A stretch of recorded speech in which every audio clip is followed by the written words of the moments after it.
মাঠে থাকবো ইনশাল্লাহ, মাঠে থাকবো। 68টা সেন্টার আছে, প্রত্যেকটা সেন্টারে আপনারা আপনাদের ভোট পাহারা দিয়ে রাখবেন। বলবেন না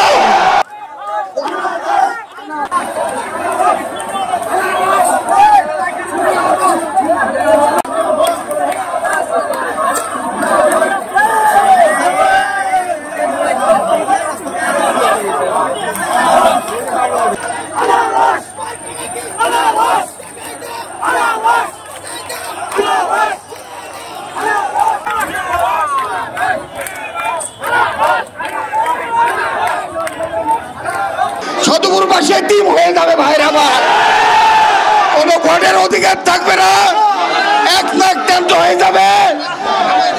সেই ভোটের অধিকারের জন্য আমি মাঠে থাকবো ইনশাল্লাহ, মাঠে থাকবো। 68টা সেন্টার আছে, প্রত্যেকটা সেন্টারে আপনারা আপনাদের ভোট পাহারা দিয়ে রাখবেন। বলবেন না আর সাংবাদিক ভাইদেরকে বলবো, সদরপুরে যাতে একটি সুষ্ঠু সুন্দর নির্বাচন হয়, আপনাদের মাধ্যমে মাননীয় প্রধানমন্ত্রী, নির্বাচন কমিশন, ফরিদপুরের জেলা প্রশাসক, এসপি মহোদয়, সদরপুরের ইউনো মহোদয়, ওসি মহোদয়, রিটার্নিং অফিসার সহ একটা নিরপেক্ষ ভোটের দাবি করছি ভাইয়ের আমার।